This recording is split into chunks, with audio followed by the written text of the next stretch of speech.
That's right, we are doing the aluminum foil ball challenge because a lot of you guys have been asking us to do it this week now that it has taken over. I think part of it's probably because we just got back from Japan this last week. And so we were asked to do it and see what's inside of it. Claire, one of her favorite things to do is crafts. Yeah. So as soon as she saw a video about this aluminum foil ball challenge, she was just pumped. She's like, Dad, can I do this? Can I do this? Can I do this? so we're here today, just the two of us. I'm not a big crafter. You guys know I like destroying things. I don't like making things, but it's good daddy-daughter time. We're going to make stuff together. So I bought a bunch of tools. I got this giant hammer, so I figured that would be good for Claire to use. There you go. Thank you. I've got this guy that we can pound on the thing with it. We've got a bunch of different sanding blocks.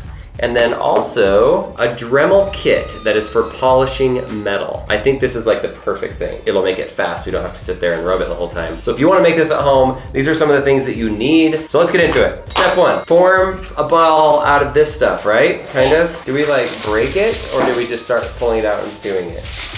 Like do I just pull it out like this? Yeah. Oh, look. And then I start making a ball?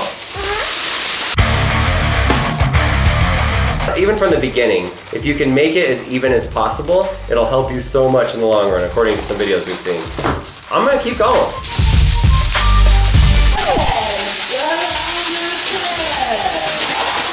The good thing about this project is that it's very environmentally friendly.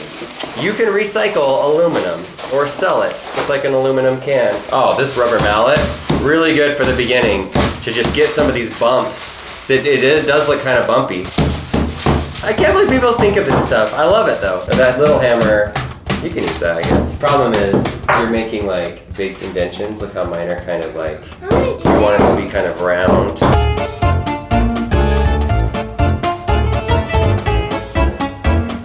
I also would not recommend using a hatchet because you could hit yourself in the face. But I am a qualified professional when it comes to hatchets.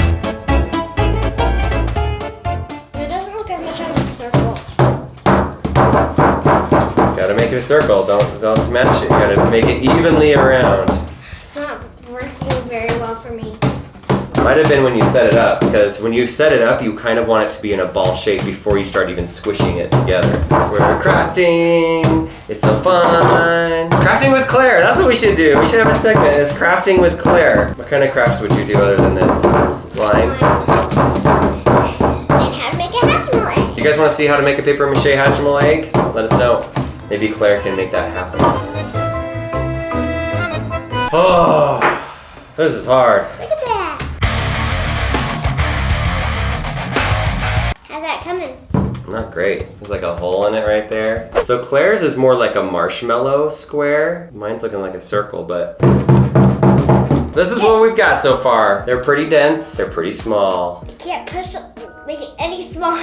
Step one was get the tinfoil, put it in a ball. Step two was pound it for an hour, is how long we did it for, maybe an hour and a half. And now, step three is gonna be to sand the thing. So there's a couple different ways. I got these sanding blocks, and you wanna use the ones with more grit first, so you don't wanna use that one yet. And you basically just go through and do that. I'm gonna use this Dremel. It has like a little sanding thing on it, so I have my safety glasses on. And I can just go on here. This has too much grit to it. Well, mine turned black. So if yours starts to turn black, like our table is now black, you can just easily get the polish, which we have, that we're gonna do later, and just polish the thing. Okay, I'm gonna try this little guy. It looks like the chimney sweep from Mary Poppins. Chim chimney, chim chimney, chim chim sharoo. I'm going to make a tin foil ball for you.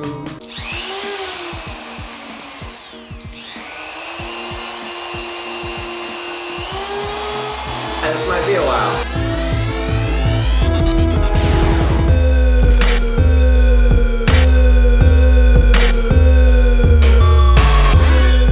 So I'm working on it. You can already see it's starting to get shinier right where I did that. Mine. I think yours is looking shinier, yeah. Alright, I'm getting a little impatient here, and I really want to put some stuff on here. This is called Polishing Compound. It's really dark and brown, and I really doubt that it's gonna work on this. Claire's is looking super shiny, and show them your hands. Look at that, her hands are just black. She's getting hers really shiny. I'm getting impatient. I'm gonna try this brown stuff. So watch what happens. You can see it, and I rub on it. So you can see the difference. Like here's the side that I didn't do anything to.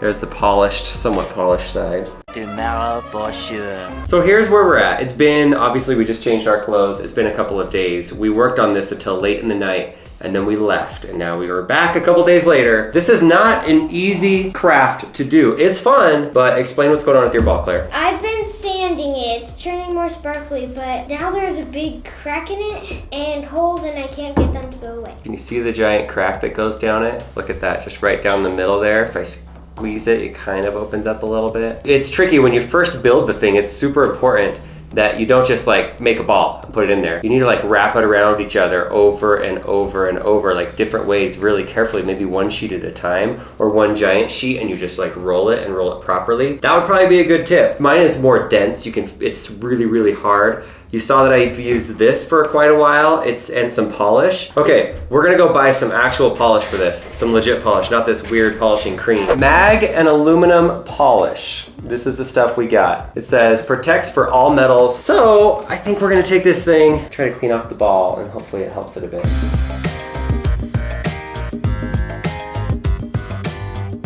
It's just turning the ball black. I guess that's what it says it's supposed to do or something. But why? I don't feel like this is helping. Oh, getting on my pants. No, man. Those of you that know how to polish, I'm sure you're laughing at us right now if we don't know how to polish metal. Buffering, buffering, buffering, buffering, buffering. It's not a microfiber cloth, but I'm buffering. Does that look cool? I think it looks pretty cool. We have one polished ball, this metal ball right here, and we have one that is just sanded. These are our balls, our metal, tinfoil, aluminum balls. All right, we have made a mess in here. Let's clean up a little bit. We've got stuff everywhere. Everywhere, everywhere. Claire, what are your thoughts about the balls that we made? Mine does not feel as smooth as yours. That is true. She used sandpaper the whole time. But it is a cool project. So if we were to do it again, I think we learned a few things. Let us know in the comments if you've tried this, what can we do to make this better? Because I want to do round 2 of tinfoil ball. I want to see if London wants to be part of it. Maybe we can have Lincoln make one. This is a fun craft. Now, if you want to see something cool, go to our main channel. We're going to cut one of these open to see what the cross section looks like. We know it's just tinfoil and aluminum inside, but when you cut it, what will it look like, the different layers? I think it could look pretty cool. And we got all kinds of tools for it. We got like saws after saws after saws, like all these little tiny 6-inch mini hacksaw, 6-inch drywall jab saw, mini hacksaw here. All right, so go for the unveiling on our main channel. We'll link it right here. And yeah, let us know your thoughts. This was a fun project. See ya.